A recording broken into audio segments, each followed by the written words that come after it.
The most chilling discovery in this entire case did not come from the courtroom, the police department, or even the search teams.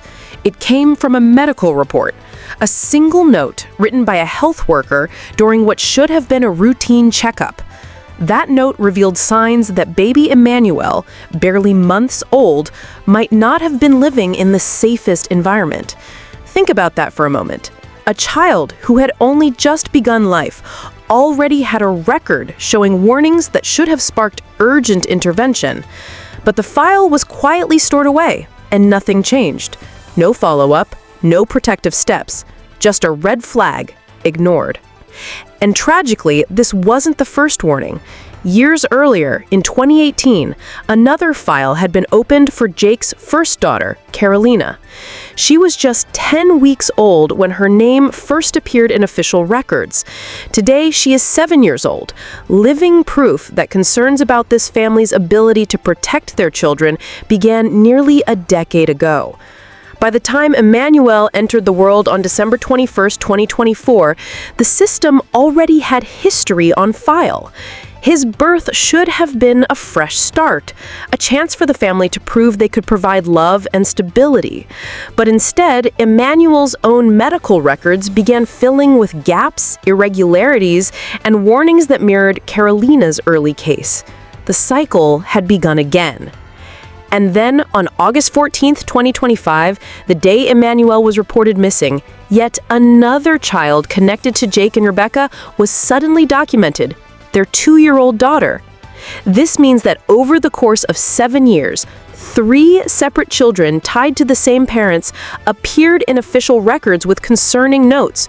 3 chances for the system to step in, 3 chances to break the cycle, and 3 chances missed.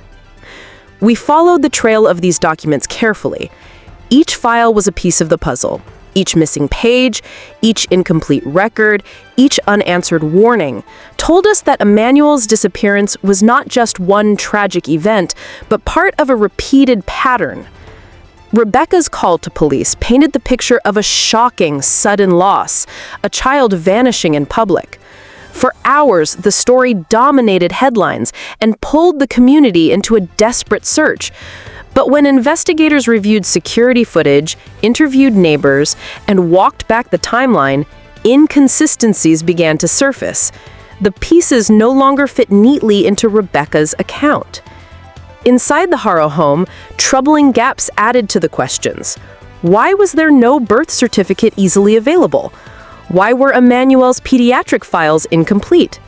Why did it feel as though his paper trail had been erased before investigators even arrived? Neighbors began to recall their own uneasy memories. Some had noticed that Emmanuel was not always cared for with the attention a baby requires. Others remembered hearing distressing sounds and tension within the home.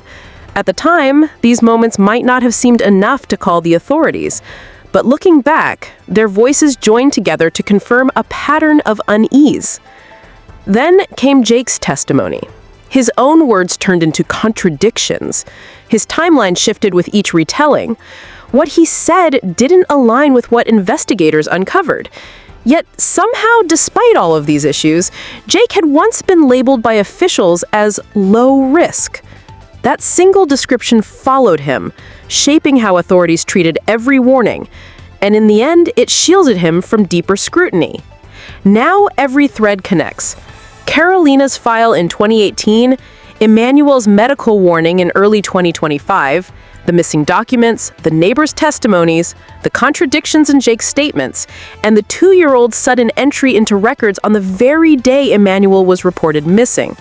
That is not coincidence. That is a timeline.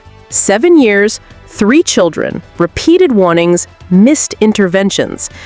And today, the family stands at the edge of yet another decision point, because in just 4 days, on September 16th, the next court hearing will determine whether this cycle is finally broken or whether history is allowed to repeat. Will the court finally weigh the years of evidence, or will Jake and Rebecca once again walk away, able to build another home and potentially leave another child exposed? This is where the system faces its most difficult question. How many warnings are enough? Should one medical report have been enough to act? Should Carolina's file from 2018 have closed the door on further risk? Or do we need to wait for multiple red flags before taking decisive steps to protect children? And that brings us here, to you watching right now. What do you believe? Should one official warning be enough to change the course of a child's life forever? Or is the system right to hesitate, even when hesitation comes at such a high cost? I want to hear your thoughts in the comments. Share your perspective because voices like yours ensure these stories do not fade into silence. And make sure you subscribe because we are not done. We are following every lead, every court date, and every decision until the truth is laid bare. Emmanuel's story and the warnings that surrounded it will not be forgotten.